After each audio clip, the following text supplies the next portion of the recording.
detective thrill me. Thanks for joining us again. Not really a Christmas film. It's funnily enough we're in December, but we seem to be angling towards stuff that's very un-Christmassy. We'll get around to it. But this week we're back with Robert Bronzi, which I said I wouldn't. I didn't want to be back when we watched that exorcism film of his. But we're back. It's 12 to midnight. The piss or rip-off of Charles Bronson's 10 to midnight, I believe. But which has really nothing to do with it. Yeah, that's right. But look, it's an interesting view, so this will be an interesting discussion. But before we get there, I have watched nothing, Jared. Absolutely nothing. Nothing. Right. Couple of cheesy Christmas films. I've watched a handful. Handful. I watched one on Tubi called All Eyes, which was like painted as like this. The premise is this podcaster who gets weird stories and whatever gets a letter from this bloke to say he's got a fucking monster, and so he goes to this remote place to check it out. Goes a little bit strange. It wasn't too bad though. It's pretty well made. Mm. I watched all 3 Black Christmas movies. Rough trot. Yeah, look, the first one's still good. The first one's good. First one's very good. The second one I actually enjoyed. The 2006, like it's a bad movie, but it's it way just over the goes top. Balls to the wall. It's pretty gory. Like it was a bit of fun. The last one, which I was reasonably complimentary of the first time we watched it, I know there was some issues that we pointed out, but I thought it was a little better than that it was given credit for. I still don't think it's as bad as some people made out, but it's pretty rough. Like the you get what they're going for, but the explanations and everything when it all comes out are pretty clumsily handled. And I actually I didn't really dig the characters so much this time around either. Like very worthwhile.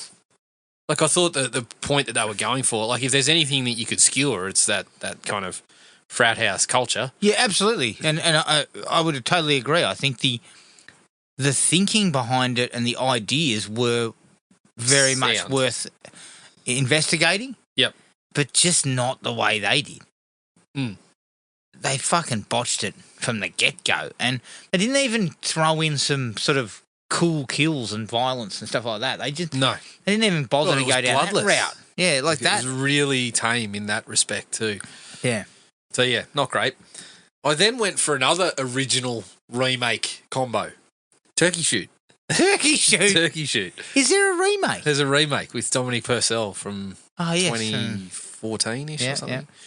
The original still holds up pretty well. I still quite like that. Trenchard Smith can still get Trenchard Smith. I've got to get hold of the special edition because I believe Railsback is fucking is still going on about where the budget went. And has he got a commentary? Fuck, I'd like to hear that. Apparently there's a sit down with a number of people. So they talk to Railsback, they talk to Trenchard Smith, they talk to Anthony Ganane. Yeah. They get everyone's. Apparently there's a sit down with Ganane, Trenchard Smith, and some other fella who wasn't involved but has been involved in the productions with Ganane or something like that. Apparently a lot of finger pointing going on there, but Stevie Railsback, I don't know. I would love an extended interview of him talking about who was going to the track with the budget and all this sort of shit. Stevie was on the gear at the time, so I think his memory's probably a touch clouded by that. Yes. Of that. I forgot Olivia Hussey was in it too. Also in Black Christmas. Correct. So yeah, it was that was pretty cool to go back to. Like it's not top tier when it comes to that people hunting sort of. I mean, hard target's hard to pass up there, but absolutely not. But it was a pretty good little effort. What about the remake? The remake is really, really cheap, and it's hard to get past that when you're going for like the grand sort of, they try to present the Turkey Shoot like the Running Man sort of in this one, like the TV game show aspect. And it's really hard to get past it. Like you see the presentation and it is super cheap, the graphics and whatever, and then they show 2 hosts and then they cut to an audience which is clear they've gone to just like a live tape TV show and got a few people to kind of jump up and cheer at the right times and things like that. So it just doesn't work, and it goes like that through the whole movie. Is it made by anyone of note? Has it got any kind of pedigree? Producers. Well, Dominic Purcell is the star. But other than him? No. Oh, okay. No. Yeah. So yeah, that was a little bit disappointing. Avoid that one? Yeah, I would probably avoid it. I mean, it could have worked out all right, but it just didn't. Oh, Ian Roberts pops up too. He's one of the guys that's involved in the shoot.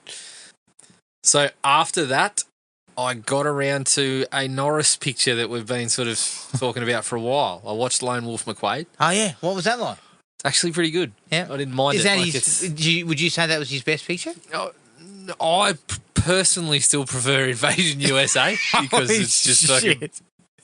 I love the bonkers aspects and I love the, I'll hit you with so many rights you'll be begging for a left sort of work. Look, it has its moments. Yeah, it's Invasion USA is one of those ones where it's like a canon film that got most of it right. Like the ridiculous parts actually add to the entertainment and enjoyment. Yes. Lone Wolf McQuade, a little bit darker. It's pretty close. Well, it's like, it's probably a bit like Walker in the end, but like he's got a couple of people that he works with. Like he gets given a partner. Of course, he doesn't want the partner. The partner eventually, won't give up. It's a younger bloke that wants to work with him. David Carradine's reasonably solid as the villain. We've got a few kind of subplots going on that, sometimes it feels a bit too much, but there's other players in the piece. So by the end of it, he's got this little team. And you kind of like the other guys, and they're back and forth. It helps Chuck because he comes across all right. Does Chuck he loosens up a little bit? Does he? Is the final throwdown decent? It's all right. It's all right. Does Chuck just give him a fucking whooping? No, it's a bit of back and forth. But there's other stuff around it all too. So yeah, I quite enjoyed it. Yeah. I believe there was a trivia quote that made me laugh quite a bit too. I don't know how true it is, but it's in the trivia on IMDb that Chuck was asked how David Carradine was as a martial artist, and he's as good at martial arts as I am at acting. Was the quote. Yeah. So Chuck showing a little bit of self-awareness. Yeah, self-awareness. I'm an actor's ass. Carradine's not a martial artist bum either. Well, that's fair enough. Fair enough. Because, what? That's true. That's correct. It's probably true, yeah. And the very last one I watched, I found this one on Tubi. It's pretty recent. I think it's from this year or thereabouts. It was called The Last Kumite. Last Kumite.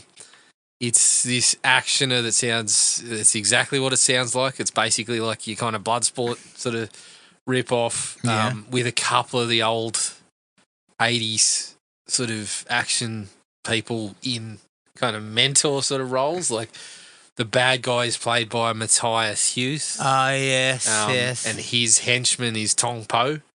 Tong Po's brother, who was also in a few of those Van Damme ones, is in there as a police chief. Cynthia Rothrock pops up for a bit. Billy Blanks kind of takes on the mentor role for the main guy. And then in the people that are actually fighting... When was this made? This year. Oh. This year, yeah. So, it was probably made in the last year or so. How's Billy Blanks looking? Still fit? Billy Blanks is in reasonable nick for an old bloke. He's been doing plenty of Typo by the looks of it. But like the younger cast, the fighting and stuff isn't top notch, but the younger cast...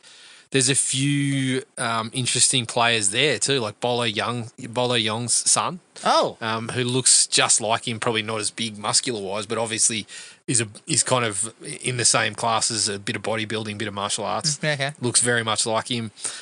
A couple of stunt players. There's a girl in there who's done stunt work on some bigger films.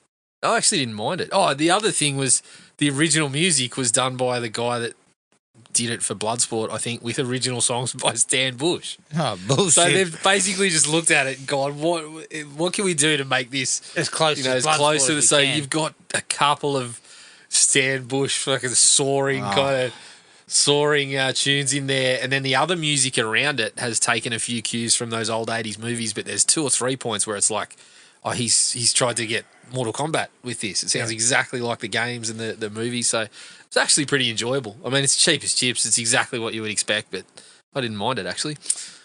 And that was it. All right. Before we get onto the film, just wanted to make a quick mention of Craven the Hunter. Jared, because you brought this up today. It's currently sitting on 14%, is that right? 14% Rotten Tomatoes. And is expected to bring in between 13 and 15 million opening weekend on a $110 million budget, which is less than Madam Web, which was $30 million cheaper. Yep. And they came out prior to the release. I think it was this weekend. Sony came out and said we're shelving the Spider-Man adjacent universe for the time being. Fuck So they've no. kind of left it dead in the water. That entire universe has been nothing but a Fucking disaster. big pile of shit. Well, the Venom movies actually, I think made money made a bit at of money, least. but they were all pretty bad. Yep. And then you've got Morbius, you've got Kraven the Hunter, you've got Madam Web. What else was there? One other? No, I think that was it. Jesus Christ. It's not a good run. Not a good Who run. put that together? Yeah, You should be run out of town. Of course. Like you're looking at the return on the money you spent. You've spent Holy shit. you've made nothing. Oh no, that's not true. You've probably come out on top because of the Venom movie. Well, the Venom movies probably caused you to come somewhere level, But it's not about that. It's about the quality of it too. Like there's not one of them's a fresh film. I don't think no. they were all really poorly sort of reviewed, as well as not making that much money. Yeah. You've taken an absolute bath though on Madam Web and fucking Morbius, absolute bath. and This one's going to get absolutely flogged. Yeah. And this is where Jared, you're a comic book guy, so your thing's going to be, as long as there's a good script, you can get something out of this. Yeah. But Kraven the Hunter's pretty low down on the totem pole. Is that not correct? Well, He's not I someone guess that the has way a lot of. someone described it today is there's only really one great story with Kraven the Hunter. And then, look, this is I'm just quoting someone else here. I haven't read a ton of Spider-Man. I've dabbled, but I haven't read a ton of Spider-Man. But yeah, the feeling was that there's one great story. I think it's called Kraven's Last Hunt, which I do have a copy of in there. Got to get around to it. But again, Spider-Man's involved in that one. So you're taking... should we make a rule that anytime Russell Crowe does an accent, you should reconsider whether you're going to release the film or not? What was his accent in this I one? think it was Russian or something like that. Shit, Russell. I don't know, but it's yeah. I just again, I've said it a number of times. Like, I think any of these characters can be done well with a good story, and that's something I remember listening to Paul Dini, who's written a bunch of shit, a bunch of real good shit for the DC animated stuff and that sort of thing. Basically saying that any character is just waiting for a good story. Absolutely, But Iron Man is you're not going to get that if you're putting release dates for the films and the characters before you got a fucking story, are you? Iron Man's the classic example. Yeah. Because Iron Man was not the king of Marvel superheroes. Yeah. Was Guardians of the Galaxy, Yes. another good one. Good story. So it can work, but you're absolutely right. No one takes their time anymore. Oh, we've got this universe that we've got to fucking hit, with all these dates we've got to hit. Yeah. But you're fucking yourself over. Like It's where the business side probably fucks it up. Yeah, because your you get a script first is draft not of a ready. script and you're like, this is shit, but we don't have time to go back and fix it. and or scrap it and start again. Yeah. So It's a fucking debacle. I mean, the Sony universe is the prime example of just trying to cash in and just having no fucking idea what you're going to do with it until you get there. And you've whipped out fucking 6 movies that are roundly just fucking trash, aren't they? Yeah. With high quality actors involved in just about every one of them. All of them have people who should know better. Well, all of them have people who need money, Adam. Well, yes. I think Jim Carrey said it today. They asked him why he came back for Sonic 3 and he kind of started going on with it. Oh, well, I get to play a genius, which is a bit of a stretch and a bit of fun. And then casually just dropped, and I spent a lot of money, so I need money. Yeah, that's true. I burst through my fucking savings. up front. I bought a lot of shit. I need money. Exactly. Hugh Grant, again, I kind of hate the bloke, but love the fact that he just dropped into Wonka. Hey, I got 5 kids and I need fucking... I got to pay the bills somehow. Yeah, that's right. Be fucking up front, right? You have got to take your time. We no longer is a superhero property a guaranteed hit anymore. No. That stopped fucking years ago. Yeah. And I guess we've seen something like this demonstrates the issue with planning. Like, you want to plan this stuff in advance, but if you're planning too many movies, I guess the whole Jonathan Majors thing also has shown a bit of an issue for Marvel. Marvel now having so many connections that you have to have seen fucking 500 other things before you can go to a movie. It's starting to showcase that, look, we need to breathe for a minute. Yeah. Take a fucking breath. Yes. For a couple of years and let us just soak in the fact that we don't have to go to That's 10 not of what's them. happening. They've I know, they're ripping it quickly whipped, Robert Downey Jr. into another role, and lo and behold, Chris Evans is back. So we're rocking and rolling now. Stop! Like, fuck, mate, you just won an Oscar. I'm actually looking forward to that one. You just won an Oscar, mate. You don't need this anymore. You did it fucking perfectly. Shit. All right, I'll stop ranting and raving. Let's get on to tonight's film. Here's the trailer for 2024's 12 to Midnight. Is it time to get up already? Mm-hmm. Happy anniversary. Is it today? Happy anniversary.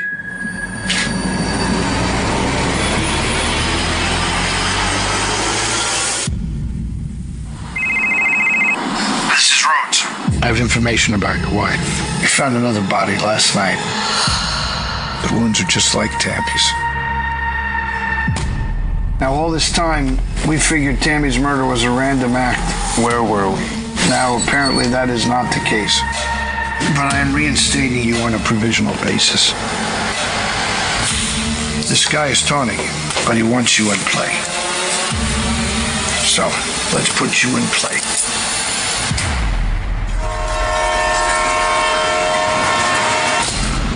Who would do something like this? Who what? There's Peter and your wife. Do you know any of the other victims? It was someone godly, top of Howell. Looks like there's going to be a full moon tonight. Am I a suspect?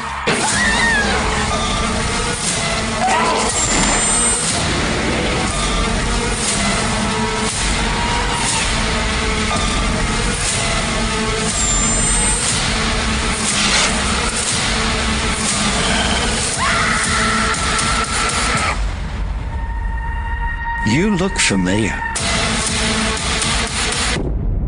I get that a lot. 12 to Midnight from 2024. Directed by Mark Savage, who directed Purgatory Road. It's produced by Jeff Miller, who produced Death Kiss. Robert Savkinis, who produced The Beast Comes at Midnight. The story's by Jeff Miller. The screenplay's by Mark Savage, Jeff Miller, Tom Parnell, who wrote Stress to Kill, and Joe Netta, who wrote Nutcracker Massacre. It stars Robert Bronzi as Toth, Daniel Roebuck as Captain Rhodes, Sadie Katz as Sheriff Stacey Cooper, and Tito Ortiz as Marco. I don't know what the budget was, and it was direct to streaming. And the only piece of trivia, Jared, is even though Charles Bronson did a movie called 10 to Midnight, this movie, 12 to Midnight, is not in any way related to the Bronson film. Not a sequel. Okay. All right, Jared. What do you got? How'd you feel about this one? Not overly positive, I wouldn't think. Okay. Look, there's something to be said for,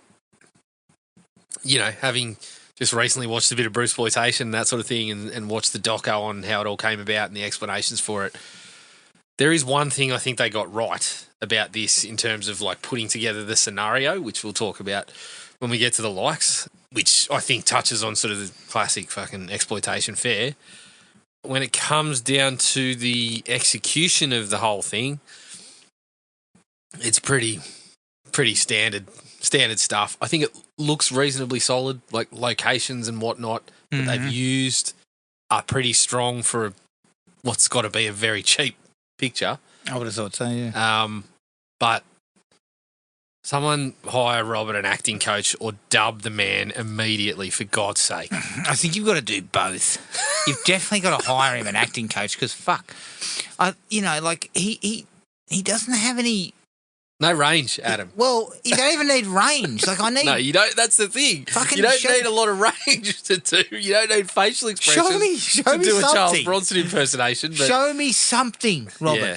So all in all, like the story is not super strong. The dialogue and whatever is about what I expected. All in all, I gave it a 2. 2? I gave it a 2. I think it was enough for a little bit of light entertainment. And, you know, you have someone like Daniel Roebuck who you hire to do a job, and, you know, when he's on the screen, acts, at least the level rises slightly. Slightly. Ever so slightly. But it's just, all in all, it's like, it annoys me because I feel like small tweaks, and whether it's cheap or not, you'll get a fucking rollicking good time out of something, but you're just not getting it, is what I've got the issue with, I guess.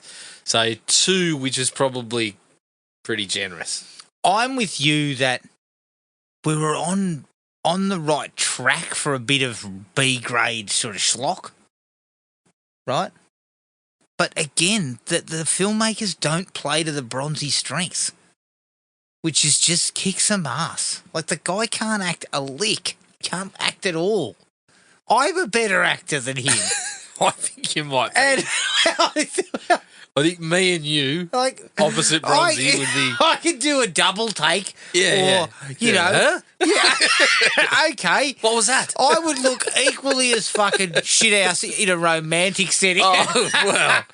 You know. I mean, he's setting a low bar. Pardon the pun, because he's barred up a couple of times, but he's setting a very low bar. Very low bar. I got more out of the ads. Jesus Christ. I was getting a bit of smut on the ads. Oh, were you? So you were getting a lot out of the ads. But it's half-baked.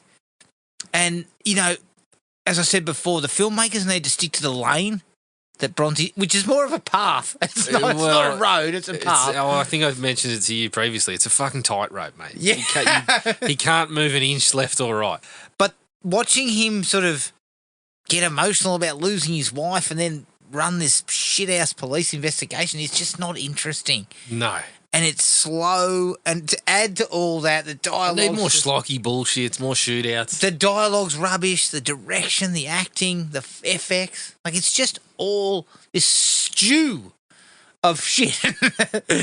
And I think we should boycott Bronzi from now on. I'm on the ticket of boycott Bronzi. I'm not there yet. I'm going 1 out of 5. 1? Yeah, Okay, it was a chore. Yeah, I thought I was being reasonably generous. It was a bit of a chore. Yes. All right, yes. likes, because there's not many. Okay, here's my where I'm going to go into what I think they got right. There was a bloke in that Clones of Bruce doco that summed it up perfectly. It's like, the reason that we want this is because the reason that someone like this can get into movies is because we enjoyed what this actor did, but there's the opportunity to do a little bit of a what-if scenario. Okay. And what they do right is they say, okay, well, what if we take a one of those Canon Bronson pictures, but we throw a little bit of a supernatural element in there. Mm. I'm like, okay, that's what got us across the line. We watched if I the fucking hadn't known preview. that it had a werewolf in it, I would have fucking... I wouldn't have watched it. Exactly. But I hear it's got a werewolf in it and Bronzi, and I'm yeah, like, holy fuck, shit. Okay, well, all right, let's see what a Canon Bronson picture looks like if we throw a werewolf into the mix. Yeah. That's the part that they got right. And I mean, Adam, I'm starting to. It's the fool me once scenario. At this point, it's Where does fool it me. become fucking laughable? It's like fool me 6 times. It's fool me 6 times. Shame on. Shame on fucking me. Bronzi. Shame on me.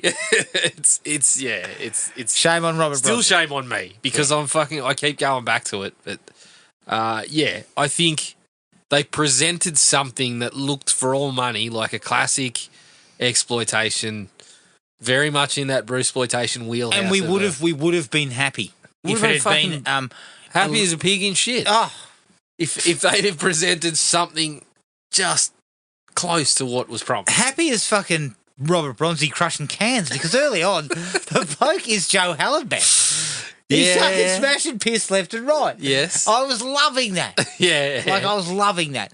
And to me, I can cop that. Like the guy, the cop who's just a drunken scumbag. Yeah. I And like honestly, that's the only part where he's semi-convincing. I Especially the believe one- that Robert Bronzi's woken up Shit-faced. very hungover a number of times. There was one where he sits back on his couch Yeah, and just yeah, goes, ah. yeah, but there was a lot of his. I had notes on the same one. He's trying to sit up, and there's lots of and that sort of shit. And I'm like, yeah, the man legitimately looks like he's gone 12 rounds with a bottle of Jack, and I've had similar issues in my similar fucking day. issues, but I believed that the man's done that before. Yeah, and that was one of the definitely. I don't believe he's ever spoken to a woman before on the basis of this picture. Well, but I that's- believe he's gotten drunk. Yeah, correct. But yeah, he is. We needed more of that. We needed Bronzi fucking waking up in a pile of cans nightly.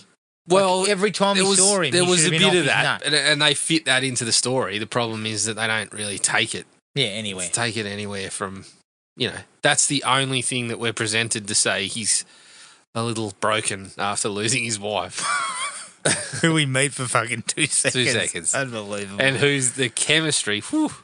We'll circle back Talk to that. about sparks We'll talk flying about- on that sequence. Yeah, circle back. I did like the shot where in the opening 7-Eleven robbery where the guy, Bronzi, shoots the other guy. Yep. And then goes, trying to hide in the aisles. And the other guy comes out after him. And he rounds the corner of one aisle into the next one. And it's all a shot from point of view. Yeah. And as he comes around, you're at kind of eye line. Yep. So you don't actually see Bronzi. Is that why you liked it? Well, there are two reasons. He's on the ground, Yeah. and then he shoots him from there. I thought that's a cool shot. The reason why I enjoyed it further was because Bronzi doesn't speak in that particular yeah. section, and Because, yeah. I prefer he did. I prefer he shut up. Yeah. But I liked it. Okay. Good.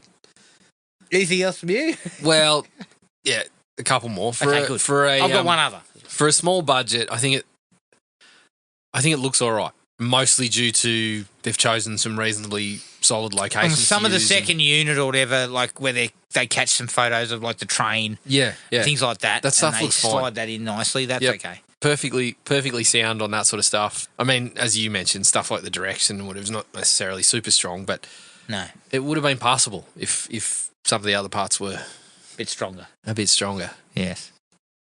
And my last one was,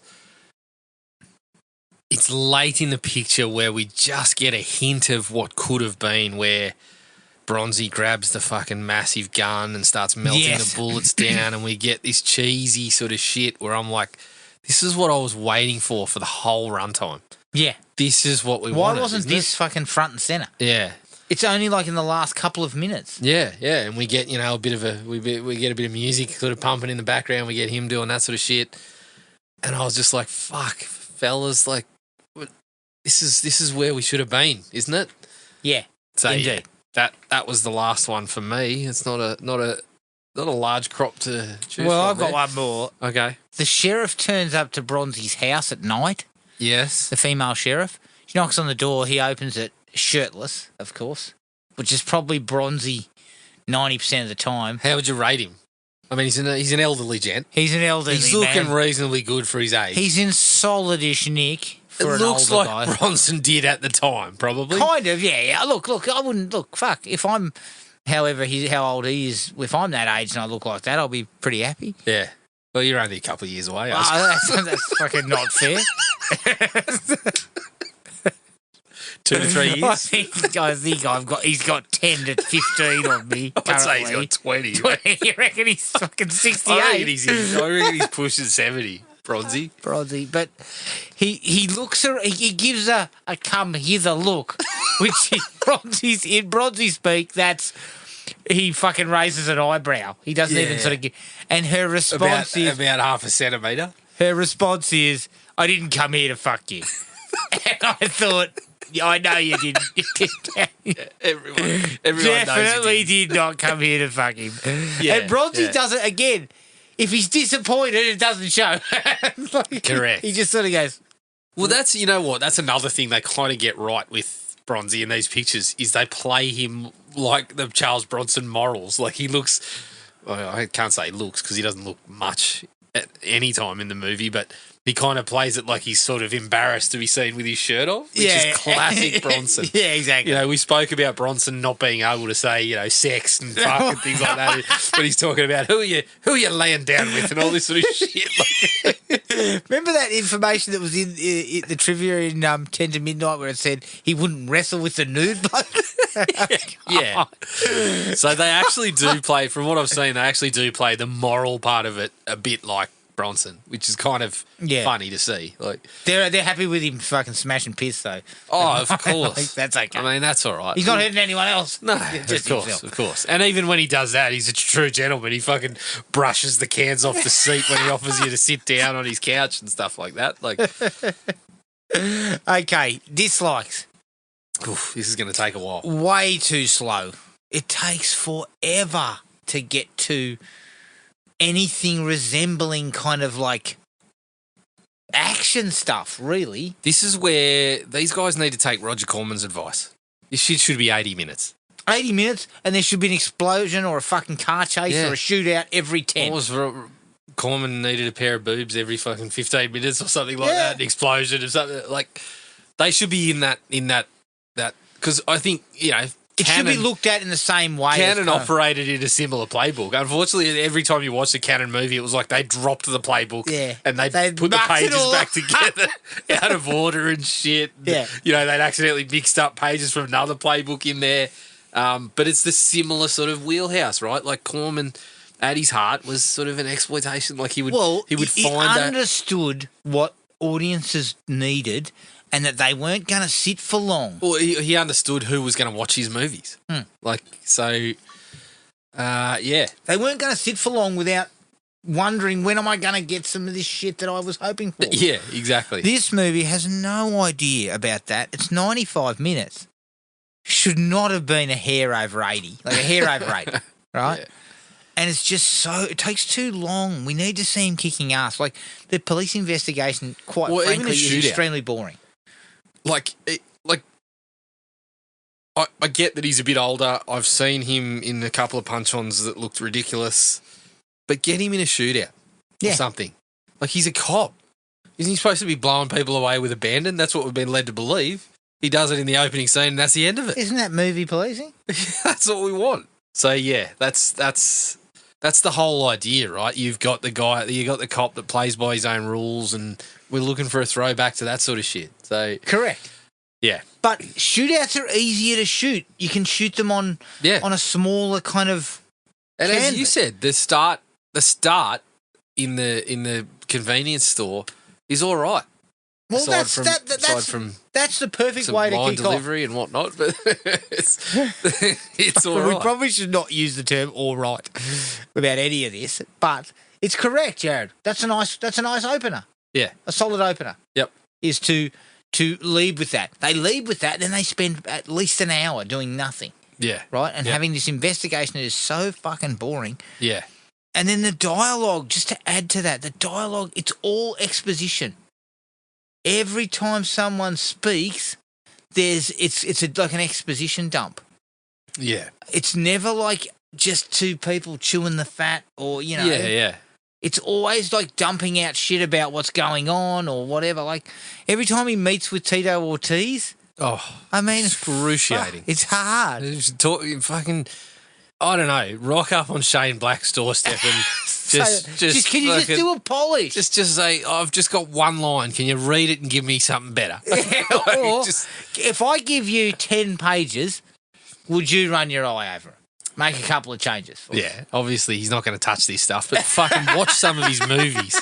Watch one of his movies and watch how people just shoot the shit. Yes. But you build character out of that. Tarantino. Watch fucking Tarantino's movies, for fuck's sake. Yep. Like, get a sense of it. Like, get an understanding that not everything is a explanation of something. You need to build the characters by giving watch Lethal Weapon and watch how we learn about fucking Riggs or how they develop a friendship when they're fucking in the car talking about something that seems unrelated. Yes. You know, like, yeah. We're talking about it being an 80s man. They cried in bed last night. Were you with a woman? Why do you think I was crying? That's fucking great stuff. Yeah. Followed by, sounds like an 80s man to me. Yeah, great Yes. stuff. Great stuff. Yep. So the dialogue sucks. It does, to put a fine point on it, shit house. Okay. Yep. Whew, okay, and that's really compounded by the first line Bronzi gives, which is the word beer, which is absolutely. And you're saying he butchers it. Jared, the combination of his line delivery and his accent, I mean, talk about lethal. That's a lethal combo. He walks in and he goes, Beer? yeah, basically. I think I gave too much expression there. I believed you wanted a beer. I thought he wanted a Canadian club. He was that fucking bad. I got mixed up. Yeah. The line delivery is, it's not his. Lethal. Although I must admit, I did kind of laugh. It's still in my dislikes, but when Bronzi pulls up to the bridge to talk that jumper down, and he opens the car door and a fucking half a dozen tins fall out. Yeah. I was like, it's stank like Frank Drebin.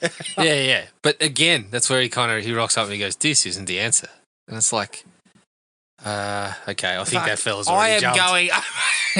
But I had a specific note about this scene, and I said it's not a great look when Bronzi has an unknown actor fucking running rings around him when he's talking about his dying wife. Yes. Like he's sitting there delivering, my wife died 3 weeks ago. It was my fault. I should have been there. And then the other guy's like, just, he fucking comes down. He's like, let's, has a drink together. And I'm like, this kid's fucking putting in. And Bronzi's barely mustering a fucking emotion about his dead wife that died 3 weeks ago. Fucking hell. You should be more cut up. At the very least, a tear should roll out. For fuck's sake, Robert. Like, if I was directing this picture, I would have had to go to him every time between takes to check that he was alive. Yeah. His Robert, performance is between lines, just stop for a second and kind of put your fist to your mouth like you're about to cry and then come back to it or something. Just do something. Robert. It's been 3 weeks, Robert. Imagine that, trying to explain to him, your wife died 3 weeks ago. You should be distraught. Yeah. He starts going, I lost my wife 3 weeks ago. No, Robert. Robert. Shit. Emotion, Robert. Get it happening. And look, the guy, he speaks English reasonably well. Like the line delivery is not strong, but he can clearly speak the language. Yeah, that's not the problem. Well, I'm going to assume. Well, he can't act. No, Jared, no. And the fact that it's taken us this long. Well, we've known this. I was optimistic. That it didn't take a lot. But obviously, I never gave Charles Bronson enough credit. Now, this is my personal favourite Bronzy bit of acting, is where he's in there with Daniel Roebuck in the police chief's office, and he says, why were you even down there in the first place? Where he shot those two guys at the convenience store. And he goes, yep. I was thirsty. And fucking Roebuck goes, do you think this is funny? Well, clearly he doesn't, because his face has not moved. Cuts back to Bronzy, he is fucking deadpan. And I'm like, he doesn't think it's funny. He doesn't even know what you said. Yeah. Bronzy, he's bordering on Leslie Nielsen. Because his fucking deadpan is just... It's too dead. Yeah. But see, I'm going to come back to it. I've said it multiple times, but my biggest thing is you got to dub the guy. If it's a bronzploitation picture, you got to dub over. The fact that he's speaking in his own accent, it kills it. Because your whole thing is we're watching a Charles Bronson movie. But when it doesn't sound like Charles Bronson, it fucking kills it immediately. And it will solve some of the issues because you hire someone who doesn't look anything like Charles Bronson but can do a reasonable impersonation and can act a little bit. Yes. And it'll fucking help Robert. I mean, fuck, dig Charles up, and he's probably still better than this guy. It's just like it's killing it for me that they're continuing to allow him to use the accent. Because it's like the second you come into the picture, you're like, well, it's not a Bronson picture. It's like they're thinking that he's an actor now. Well, I think when he's not. Is the problem that he thinks that? Maybe. Is he fucking cutting deals now that I say the lines? Robert, you're still in fucking cheap schlock territory. Exactly. No, but Robert knows that this is the only sort of bread he's getting. None of these are going to hit until he does that. No. If you're going to continue to roll out these Bronson rip-offs, they're not going to hit until he allows that to happen again. Yes, and you sell it like it's a Bronson picture. You know, that sort of 70s grindhouse trailer and all that sort of shit. Yeah, well, that's exactly sort of what they started with here, the trailer and the title. And it's like, okay, well, just fucking lean right into it and get a Bronson voice impersonator as well. Watching Bronzi engage in what I will generously call romance is just a thing to behold. He looks so uncomfortable. He looks like he's never slept in a bed next to a woman, which I can't believe, but he just looks like this is why he's acting so poor. He can't even convincingly make out like he woke up next to his wife in bed. What about when he comes through the door with flowers? Darling, happy anniversary. Like, shit, right? Like, yeah. He looked happier to see that. He looked happier to see the woman when he was in prison in the Death Block movie. Oh, yeah. Hello, how are you? Hey, it's good to see you. Like, he also, when she wakes up, they wake up and his wife wakes him up and says, did she say happy anniversary? She says happy anniversary or and something he like says, that. He says, is it today already? I was like, fuck. Robert. Emotion in your voice. Yeah. like say, be excited. Well, it's exactly what I'm saying. Improvise, right? Like, Robert. Lean over and give her a hug or give her a peck on the cheek and say happy anniversary, baby. Watching Bronson films, you can pass with his lack of sort of facial work, with Bronzi's lack of facial fucking expression and shit like that. Yeah, you can let that go. You get a little bit of that from the voice. It solves a few of your problems. So just fucking do it. Agreed. Just do it, please. Yeah, Bronzi, stop cutting deals that let you use your accent. God. What about Tito Ortiz? Yeah. Are you going to stay quiet? Just give it his ass-kicking reputation? Yeah. Tito. I'm going to be encouraging. Try again. Yeah. Exactly. Tito, like, all is not lost. No. Like, put it that way. Tito's, he's hamstrung by the fact that the character does nothing and is barely in it. Well, get him to throw down. Yeah. That's what he's there for, isn't he? We've That's got his skill set. Well, we've got a guy who is a professional, very successful UFC fighter. Yeah. And you don't have him in a punch-up? That doesn't make any sense. No. Even if it was just a couple of fucking goons turned up to his shack one night. I mean, I'm not hiring fucking Hulk Hogan to recite some Shakespeare for me or something. No, exactly, Jared. I'm hiring Tito to show us his skill set. Yes. Now, he's still a big boy. I'm going to say, sort of, was it an accent? Did he go with sort of Cajun? It was Cajun, but it was Cajun, sorry. Something. Was he going Southern? I don't know. Was he channeling Wilford Brimley? I hope not, because nobody should, even Wilford shouldn't have done that. But I think he was channeling, like, the Deep South. Yeah, there was something. And Tito, that's not your wheelhouse, mate. Like, you need to be saying, I need to be punching a couple of blokes. The first time we meet me as a character, I should be beating the shit out of a couple of blokes who have come on my property when they shouldn't. Yeah, something like that. I absolutely walloped them. Then Bronzi turns up. And, the chemistry just flattens from there. Flatlines from there. Problem is, Tito took some of the chemistry away himself. Well, if we're going to get into that scene, Rubbing two sticks together. if we're going to get into that scene, well, number one, Bronzy throwing a couple of weights on a wooden chair to get his attention was fucking laughable. Yeah, what was that all about? What was that? What are we doing? Like, but then the lines there when Bronzy kind of says, there was one where he's like, Tito says, "Come inside," and Bronzy goes, "Oh, are you inviting me to the Hall of Fame?" And I'm like, what are you talking about here? And then it comes around after that. Yeah, Ortiz was a great running back. It was a defensive tackle or something, and best defensive tackle since someone green. Some say, and I'm like, are you trying to convince me that Bronzy's an American football fan? Yeah, because that again, that's you're not trying the to way convince to go me that for. Bronzy's seen American football. You gotta fucking Ridiculous. I mean, don't we fucking see a football or something and someone picks it up and then starts talking about it or whatever? Like when he starts talking about the Hall of Fame and then the best running back is like exactly what you said. We just drop an exposition. Not the running back, sorry, the defensive tackle. Yeah, okay. So now we knew he used to be a good football player. What did it do for Added anything? nothing, mate, because Tito's barely in the movie again until the end. Because Tito, what it should have been is that why was Tito living out in the sticks or something? Like, let's not get into why was he better growing ways a to handle beard?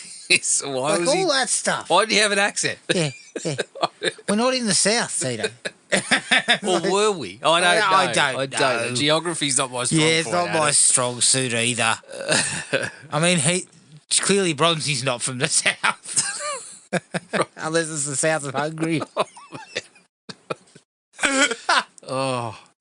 But doesn't that highlight exactly what we're talking about? Why do you make a guy who has a thick Hungarian accent a massive, we're going to talk like he's been a football fan for so long that it was when Tito Ortiz was in college or high school. And the difference in their age, I mean, Bronzy would have been like 50 when Ortiz was born. Yeah. It all just came off so It wrong. didn't go well. No, it didn't. What would you handle it? What would they bond over? Well, I don't know. It should Bottle of piss. yeah, it should have been. Ortiz should have been his old partner. Or something like that, yeah. I mean, fuck. That's just come to me, Jared. Yeah. Like, Well, don't they start pretending to punch on when he gets there? Yeah. They shape up. Again, using the skill set. Yeah. They used to be in a fucking gym together. Ortiz should have whipped his ass right there. Bronzy used to be a UFC fighter too, and Ortiz whipped his tail or something. And then we cut to a flashback of Bronzy in those fucking little Remonstrating speedos with Ortiz. Yeah. in the cage. Yeah. Beat out of him. That would have been, what though, Jared? That would have been awesome. I can see the glint in your eye thinking about it. That would have been great. But it makes no sense. None of it. Like, it just doesn't.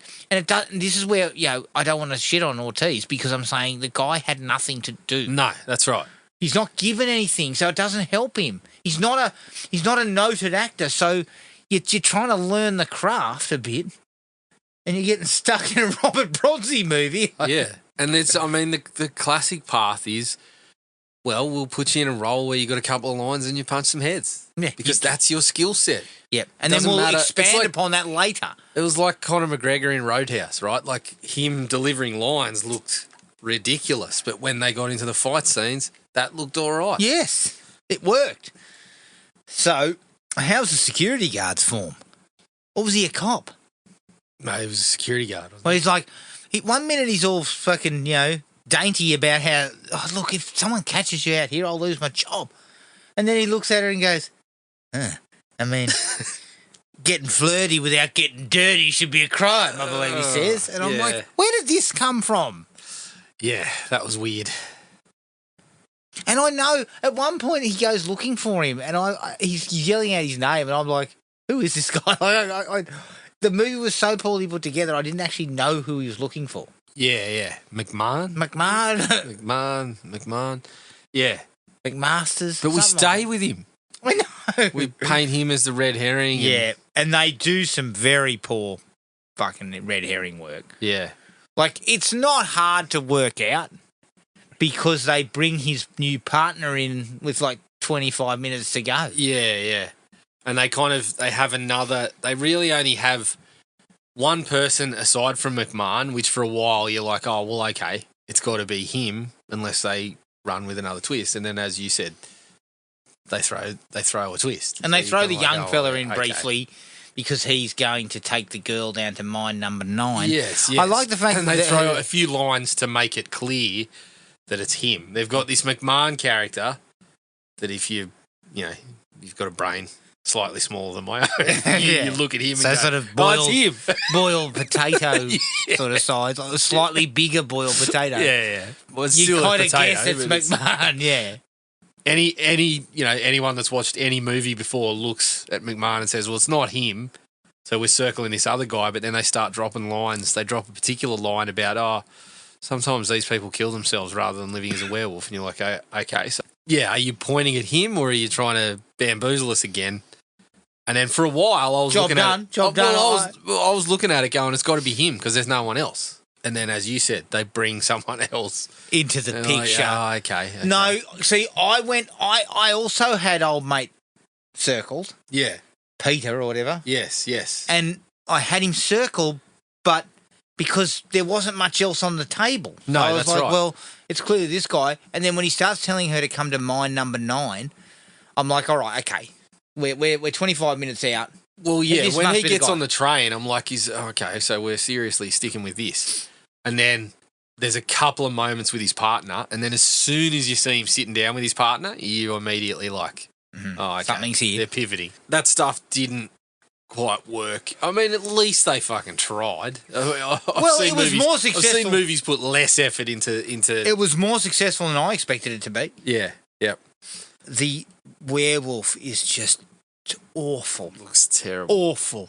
Again, we know it's going to be cheap, but from the first time you see it, when it's trying to cut and not show much of it, the fleeting glimpses, you're like, oh my God. I mean, there was a couple of shots where you see like the arm and then a hand, and there's no fucking hair on the hand or anything. It's like a costume kind of stops. Yeah.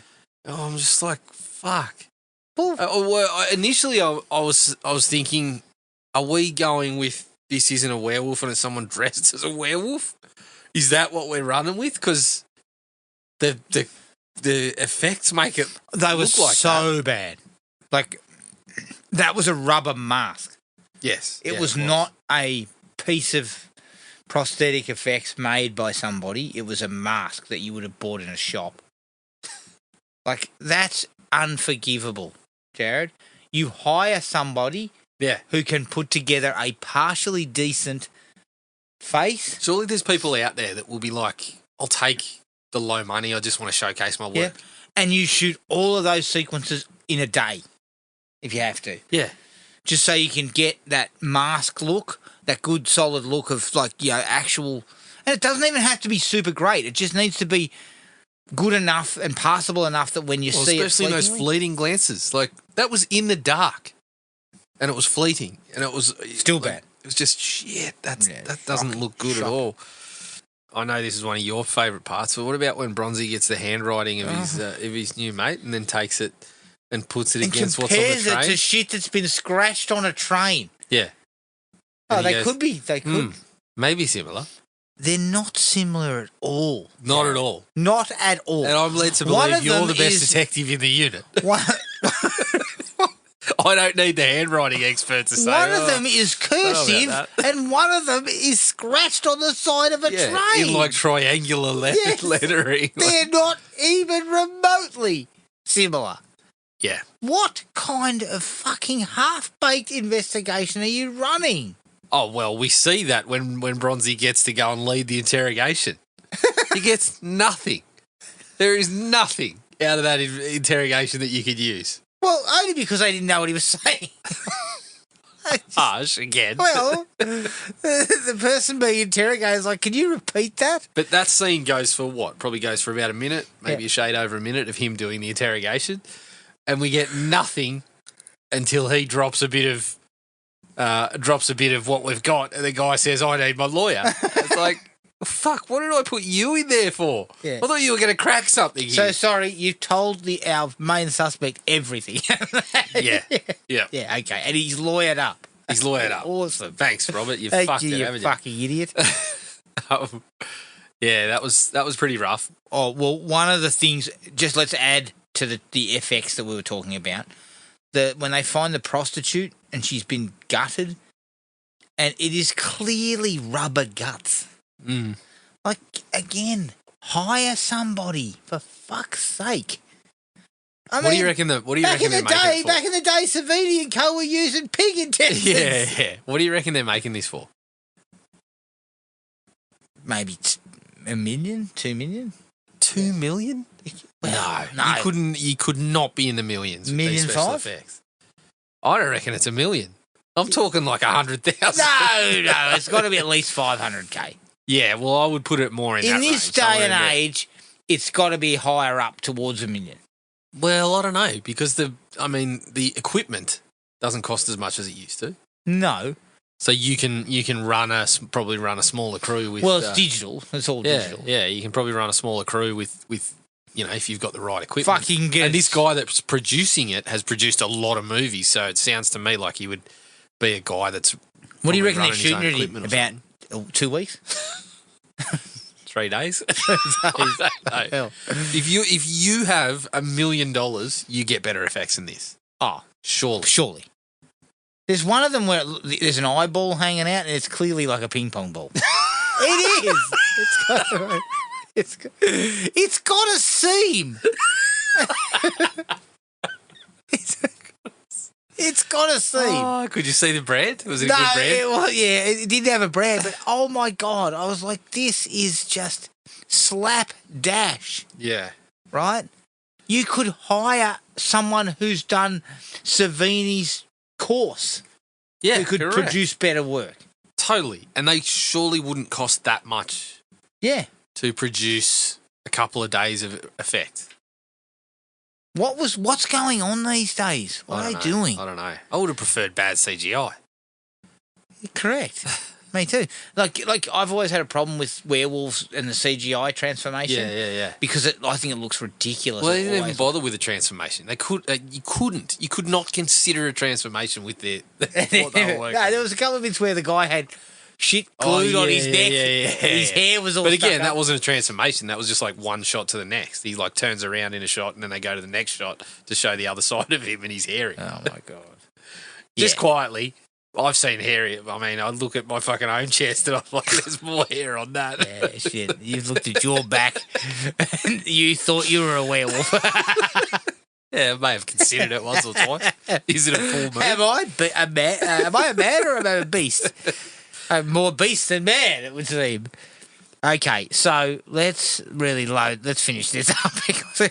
I've still got a few talking points here. So have I. What about one of my slow favourite chase parts in the tractor?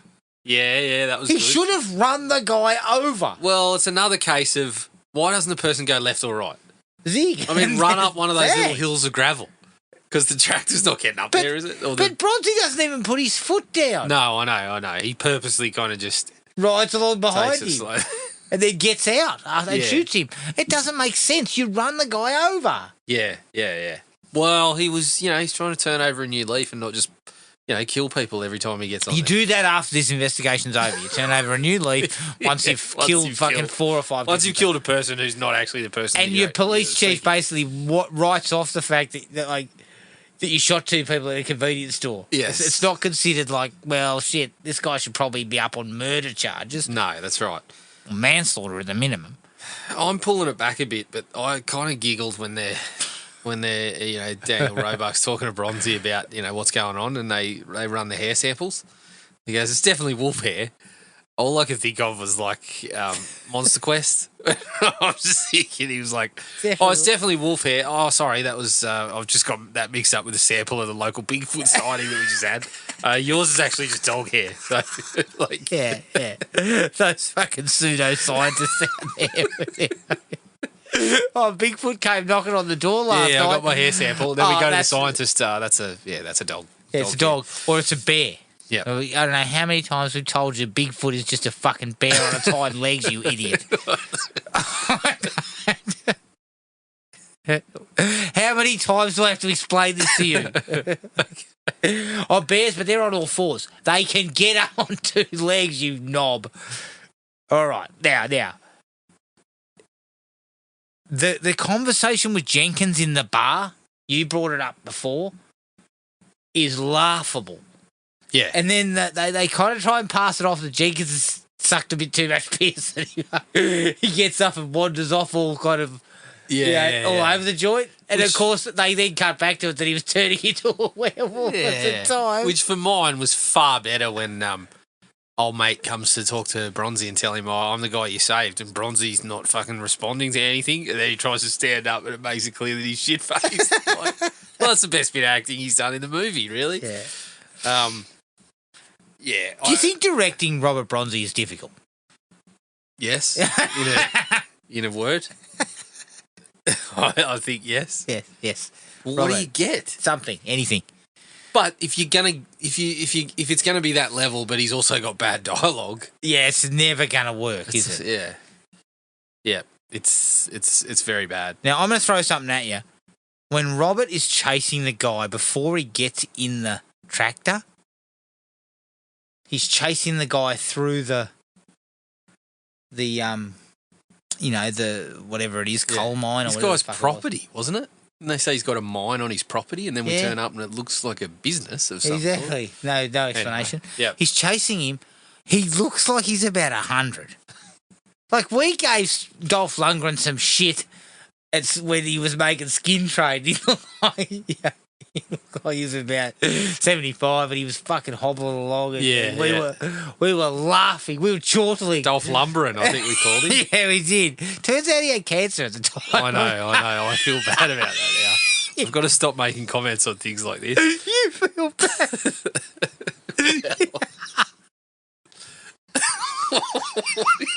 What do you want me to say? I feel good about that. It makes me feel better. Okay, so he was lumbering because he was sick. Yes. Okay, He's got an so excuse. clearly we have to cut him some slack. Yes. Bronzi, on the other hand, unless he's fucking terminally ill as well, he was moving like he was like much older. Yes. He looks real. It doesn't work. That's you why can get away with this stuff. Like, shoot him from the fucking waist up or something. But Or also shoot him with the have background a out of focus shootout. So you can't really see. Yeah, exactly. But didn't they have the guy kind of wounded? Yeah, he was hobbling as well. Which has made it. At least they. That's why you run thought him about down with that. the tractor. At least they thought about that. Yeah, well, that's it. You run the guy down with the chase. tractor. Good lord. You fucking squish that bloke. Yeah.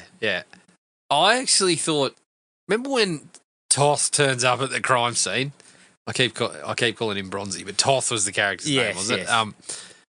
He turns up at the crime scene, and then the sheriff comes and just fucking kicks him out and tells him to fuck off and get out of there. Right. Yeah, that's right. That's very poor police work, isn't it? Especially when you've just been informed, they've got 2 other murders that seem to be very similar to this one.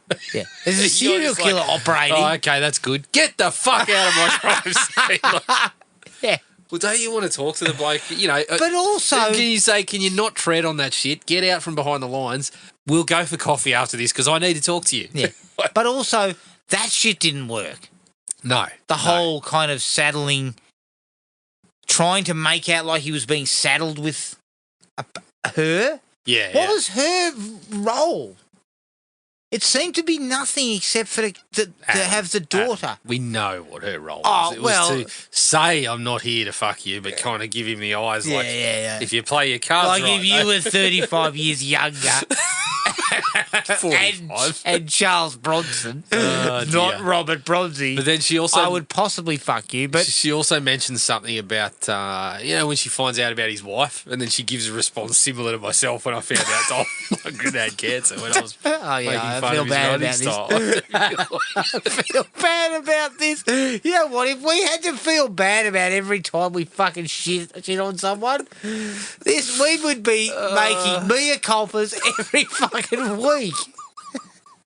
So I just let it slide. No, but I do genuinely feel bad about that one. Well, the guy's cancer free, mate. I know he's I good. feel good He's for fighting Dolph. fit. Fighting fit.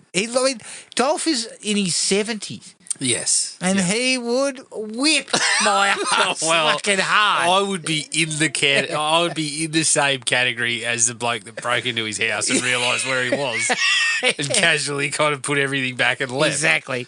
Untied his wife. Fucking hell.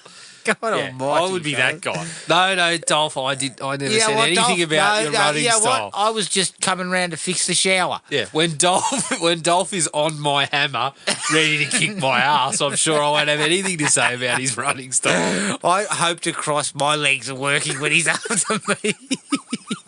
Currently they're not, Jared, so fuck, I hope he doesn't turn up soon.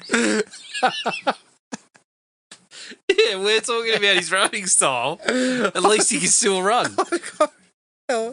He's had cancer, he can still run. All I've got is I'm on a stretching routine because one of my knees hurts. Doesn't seem to be working. Shit. Yeah, not quite. Like, we've done a couple of days' worth. I feel better. But Not good enough to run. if Dolph breaks into a sprint, I'm just going to have to turn and take it. take the hammer. All right, I've made my bed. And those good old days of a 2.5 minute K, they're long gone. Fucking hell. I'd still keep that pace for about 300 metres, and then I'll be fucked. Yeah. Then my leg would be up in my fucking belly. Yeah. Now, my last dislike is that they wait way too long to introduce kind of ass kicker Bronzi and his big gun. Ass kicker Bronzi. I don't think I saw him. Well, okay, like kind of mildly upset Bronzi. Yeah. Right? Well, Bronzi, who's going to blow you away if you look sideways at him? That's exactly what we needed. So we get to that, but it's like way too late. Yep. And then we don't even have a showdown. No. He just shoots fucking Jenkins in the chest. We rely on the dialogue again. Oh, man. What if the screenwriter comes chasing you? You have a few more things to say. You just wrote the movie. Well, you know what? I'll tell you what I've actually just realised. Tito's only in his 40s. Yeah, If he starts fucking turning up. If he turns up, you don't want to be there. Both getting fucking nailed. But we were reasonably complimentary. We said Tito could Tito, try again. take two, mate. Somebody gives him a more suited role. Well, yeah. We weren't as We hard mentioned on- Tito has strengths. I don't think we've said Bronzi has any. No, Bronzy doesn't have any. Look, if Robert gets on a plane from Hungary and comes down here, I think talking trash about Bronzi? yeah, I'm very comfortable there. Yeah, you're comfortable having a few words about Jared, the 70-year-old. fucking 90 minutes shit-canning this bloke. I am very comfortable and I can get away from him. But if your legs aren't working, Well, his upper body still seems in reasonable By shape. the time he lands on our shores, I hopefully will have fixed some of those issues and we'll be able to accelerate. You'll be at the airport jumping on a plane out. See you, Robert. Sorry I missed you, mate. Just happened to be going the opposite direction. Mate, I'm flying to Hungary. Currently, Catch me there. Yeah, the ending basically is such a letdown because it's like we should have just thrown down. Yeah. Bronzi versus Wolf. Correct. The what if. But Unfortunately, maybe they weren't confident it looked like a wolf because we weren't. well, Bronzi versus Man fucking in whatever it is. cheap Man in suit. cheap mask. Yeah. I mean, again, they got shit wrong there too because they should have just shot it in darkness because he had the hoodie on. Yeah, I think so. Well, fuck. Keep the hoodie on for the whole fucking movie. Yeah. If you're struggling with the effect. They did make some sort of comment about how they can, after a while, it consumes them, where I believe he says that you come from the old country without explaining what old country that was. I come from the old. It was one of those things where you get two of your thoughts mixed up, and they were looking at him saying old, and then talking about the country. That he came from. But what he says is it consumes them, and they can change whenever they want, or change during the day, or something like that. And as soon as they said that, I was just like, oh God, guys, don't do this. No, because what you're doing is you're putting it on display, and that's basically what they end up doing. Yeah, correct. Is putting the mistakes on display, which were numerous. You're gonna have you're gonna be run out of town with the whole cavalcade of filmmakers and actors with pitchforks after you. And I won't even have the ability to fucking hobble up to the castle. Yeah. Again, you'll just have to lay down while they're poking you with numerous pitchforks. Exactly. Yeah. But I think if they listened back to this, they would understand it's a genuine critique. Well, surely, even with the rose-coloured glasses of yourself making the movie, you'd look at it and go, fuck, that's not our best. Sure. And what you do is you blame someone. Oh, of course. And I feel like the person to be blamed is Robert Bronzi. I think it's the boycott Bronzi train that we should be on. I mean, you're there. I'm not quite. Well, look, I'll watch the next one. I think it's on a case-by-case basis because whatever. I thought you were ready to boycott him after the Exorcist one, and then we saw the trailer for this, and you were back on the Bronzi train. But again, that was on a case-by-case. Correct. Right? Yeah. So we're again on a case-by-case. So if Robert starts reading Shakespeare, that will be a hard pass as well. A hard pass. I don't think you can call it reading Shakespeare when Robert's involved. But yes, Robert needs to find Death Kiss 2. Yeah. Basically. Shit, yeah. Yes. Go back to what you do best, Robert, which is very little, but it's about revenge.